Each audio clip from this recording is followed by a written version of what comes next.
Assuming he doesn't walk down into storms. Yeah, you got to be super careful there. I love what Trigger's done here. He made one Colossus. He made just the one. He said, okay, I have a Colossus. Here it is. I'm showing it to you. You need to make Vikings right now. He's gone up to 10 Vikings. But Trigger's got 16 High Templar. Jesus That's Christ. where he spent all his gas. He's mind gamed him here. He said, you got to make Vikings, but then you're not going to have enough ghosts. Only 6 ghosts on the field here. Big storm goes down. These High Templars at the front, so aggressive right now. They have no fear whatsoever. Going to morph into an Archon, but taken out with AMP. Oh my God. The one Colossus trying to do what it can. And yeah, Bjorn got to hold on here and kind of readjust his army composition a little bit. Yeah, this is really crazy by Trigger to have so many Templar in your army at one point. And he's doing it in a very good way, of course. He's constantly forward with 1 or 2 Templar here and there, splitting them up, making it so that way he cannot just get one EMP off and then just lose absolutely everything. So look at this. He's just constantly splitting everything up. Nice snipe, though, from Beyond to be able to get that. Now we're trying to go in as he's choked up on this rock position, but another huge EMP going off on some of those Templar. Unfortunately, an overextension from Trigger, another one just to make sure. And now all these Templar are just totally useless. No energy whatsoever. We got like a single storm on any of these, and we're just running back home as Trigger, trying to get anything set up. This is looking terrible for him. If he did not hit that EMP, the whole Terran army could have died there. Arc is just too strong at the top of the ramp, and this is a ton of Zealots here for Trigger. Going to get caught out, though. Luckily, those Colossus go on the high ground. Going to be starting to get picked off by some Vikings. Are we looking at a potential final fight here? I'm not sure. The Disruptor gets picked off before the shot goes off. So much bio here, killing all the Zealots. There's only Stalkers and Colossus remaining. They are forced to evacuate. Another warp in with the High Templar. Getting EMP'd again to Gemini. Yeah, this is a great fight for Beyond. It was really unfortunate for Trigger because a lot of his units got choked up on that big rock formation in the middle of the fight, and all the Zealots just streamlined in one at a time. They were getting EMP'd over and over again. The Templar now get a nice storm off, but the ones before were EMP'd excellently. Now the Colossus coming over to the right-hand side, but there's nothing to support it.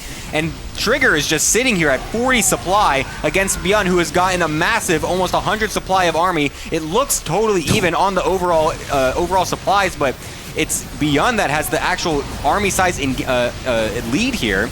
Looks like Trigger's somehow finding a way to defend against this with just random warp-ins here and there, but surely he can't actually sustain this without any more Colossi, without any more Templar. I can't believe Bjorn's finding a way to stay in this game against what was a 9-base Protoss.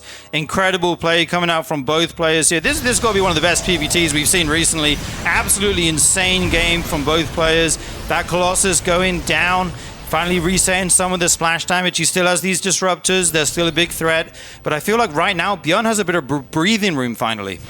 He is using the robos to make disruptors right now, but maybe at some point he could have got out some more. Okay, gonna drop this base, take it out again. Luckily there weren't a ton of workers there or anything like that. But I feel like Trigger's map presence with the base is starting to run up. Huge engagement here by Bjorn, taking out so many units. Loads of High Templar going down, resetting the tech.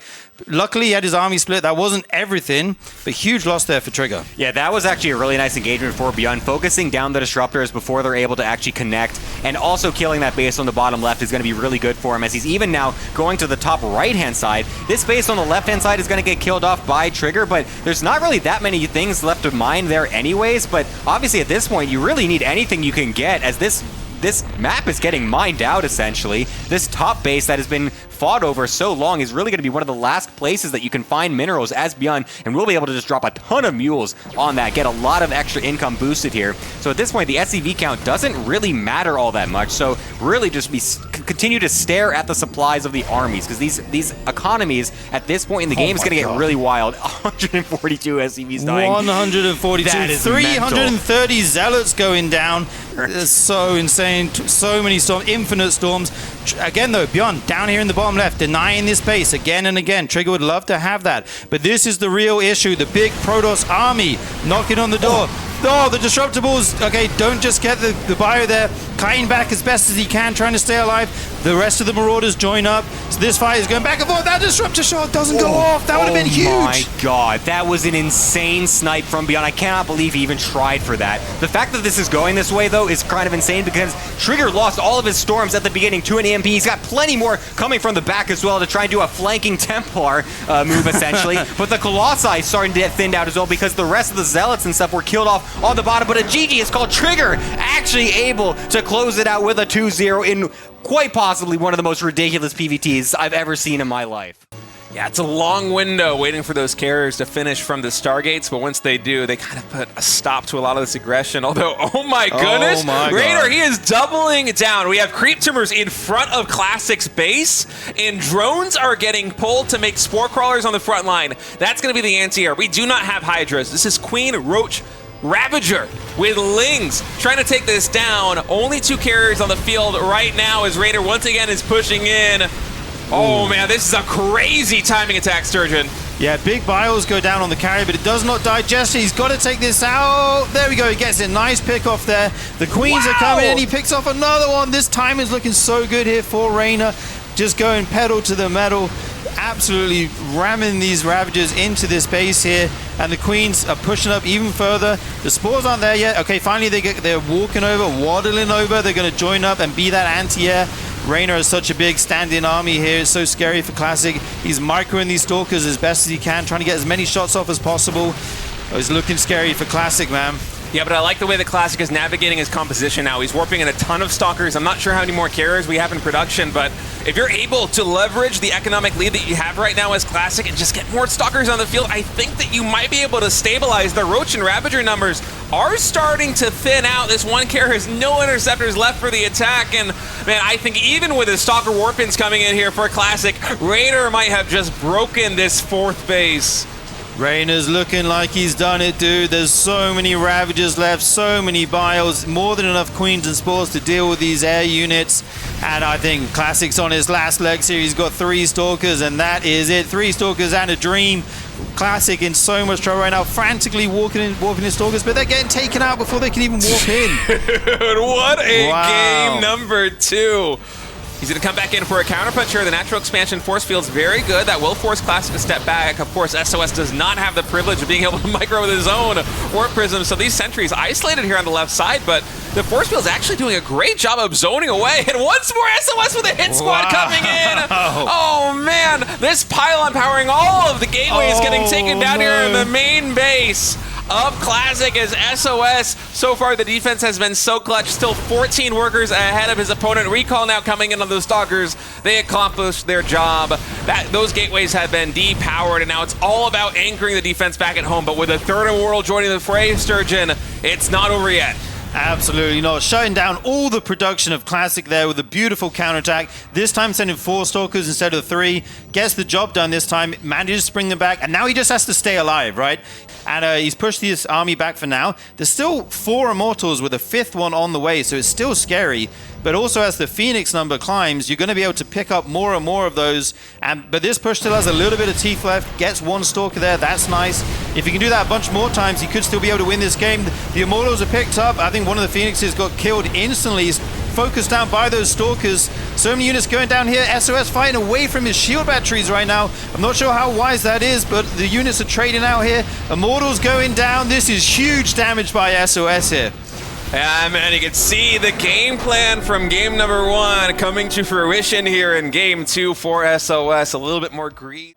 A lot of upgrades behind this, getting his attack, getting his armor, and throwing down a few cannons as well just to bolster the defenses.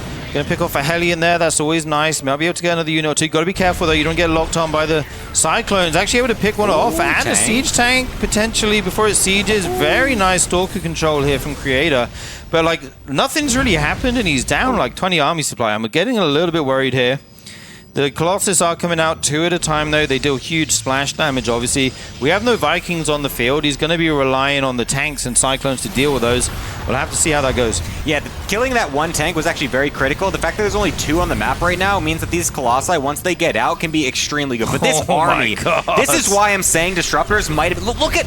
You can't split this army against Disruptor shots. Those Hellbats are going to be so useless. The Colossi, not with range yet, means they're actually too close to the fight. Still going to get targeted, but luckily those units get killed off before the Colossi is able to die.